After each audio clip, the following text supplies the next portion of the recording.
Hello, this is my friend Rosemary, who has, over the years of being in a wheelchair since her childhood, has found the lockdown even more frustrating than I think most able bodied people for obvious reasons. But we'll ask Rosemary to tell us. I mean, what's one of the main things that really annoy you about being in a wheelchair and in relation to other people? Or it's the way people treat you. Yeah. They seem to think because you're in a wheelchair that you're a vegetable and have no brain at all. And yet there's many disabled people who, because of their circumstances, could have been scientists, doctors, professors. Oh, we have got the professor. I can't recollect his name. He passed away a little while ago. Yes, The one who, amazing. yeah, who Yes. discovered. But he was able-bodied, wasn't he? And then Yes, he he fell was. ill. Yes. Yeah, Yes, but there's many disabled people that, yeah, given a chance, could have done many, many wonderful things, and yeah. yet they are treated appallingly by some of the able-bodied community. I've noticed that there are a few people in wheelchairs now in popular TV series, which is really Oh yes, forward thinking and actually echoes what you're saying, that given the chance, people in wheelchairs can be just as entertaining and interesting as able bodied people. oh yes, and I'm sure that many of them would work just as hard, perhaps even harder at their jobs Yeah, because that is something they really, really have a great joy in doing. yeah. Do you find people think that you haven't got a sense of humour because you're in a wheelchair? Yes, so they tend to they either look at you rather strangely or ignore you completely, and then you see them going away talking to someone else about you. Oh, That I think is absolutely awful. I wonder what they would think if I did the same to them. what is it that really upsets you about able bodied people in relation to you being in a wheelchair? Could you tell us? They assume they know your feelings and your problems and the way you are, when in reality they have no idea. And I would never presume to say to someone that I understand. I would be more than willing to stand beside them and help them and just be their friend and to support them. But I would never tell anybody that I understand their problems because I don't. Mm. Sadly, I wish I did, but I don't. And what are the things that you found difficult? Um, Earlier about the fact that you can't just get up and go. oh yes, Yeah, travelling, it can yeah. be difficult just to go out for the day. I have to make arrangements well in advance to travel. I can't be like someone who's able-bodied, looks at the weather and says, hey, this is a lovely day, we'll go to the seaside or we'll go to the park, Mm. because it doesn't happen that way. I think that's very hard on disabled people. Yeah, And I think public transport can be very difficult as well. Um, as there again, you have to arrange things so that you can go out. mm. It would be wonderful to just say today, oh, this is lovely, I'm going out, and go on the train or the bus to Southwold or somewhere like that. Yeah. But it's never going to happen, so I have to accept that and make arrangements in advance when I see something I want to go and see. Just to make arrangements, you're meaning, I think, that you have to have a special conveyance to take you out. Yes, yes. Or if you go by British Rail, you have to contact them well in advance. Mm. So there is a extra financial burden on Yes. being in a Oh wheelchair. yes, yes. Because you can't get on, or if you can't get on public transport, Yeah. you have to pay for taxis, special wheelchair taxis.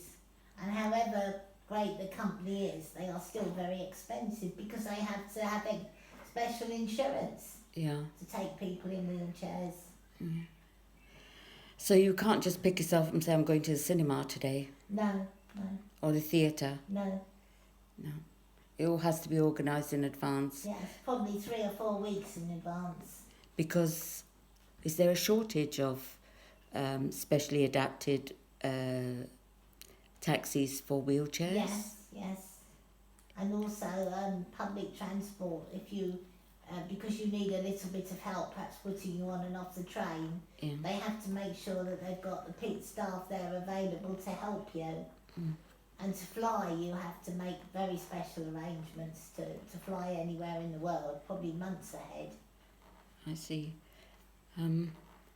Was there anything else you'd want to able-bodied world know about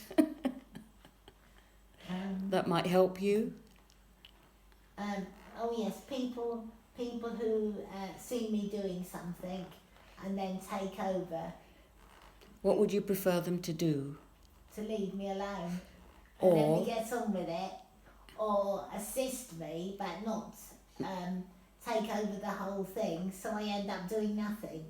Well, how does that make you feel if they take it over? Furious. Why? Because I feel that everybody has the chance, should have the chance to be able to do all sorts of things. Okay, we might not do them very well, but they're done. And we all have that right to do those things. And you have the satisfaction then to know that you've done it. Yes. You know that we hopefully made a good job of it. And if you haven't, perhaps next time you'll make a better job of it. Absolutely, you're learning. Yes, it's a learning curve. And I think that's where our able-bodied world has let us down quite a lot. Right, But is your life more fulfilling now than perhaps it was 10 years ago or 20 years ago? Apart from this lockdown at the moment. Oh yes, because I had chances to be a volunteer. Yes. Having applied for 90 jobs when I left school and not offered anything, I then decided that I would give my life to be a volunteer. And I've had many wonderful experiences doing this, which have fulfilled me in many ways, and I think have perhaps made me in the way that I am. A bit feisty. Yeah, a bit feisty, yes. You will not be coward. No, and I will fight anybody's corner for them. Yeah. But 5 years ago, I probably wouldn't have done. But now, you found a voice. I found a voice, yes. And I will use it very strongly if necessary. Yes, it's part of that. Part of that finding of a voice. Has that got anything to do with your attending classes with Lorenzo Barron and learning yes, definitely. to paint? Yes, my friend persuaded me to go. After being told at school that I was absolutely hopeless at everything and not to bother, that my friend persuaded me and persuaded me and persuaded me and got me a place on the course and then told me I was going, that I actually did go and turn up. And wow, what a difference it's made. So you now have far more confidence in your ability, I take it, and in yourself as a result of that. Oh yes. That's made me more determined than ever that I will do something. And if I see someone who is not being helped as much as they should, then I will push for them to get help if necessary.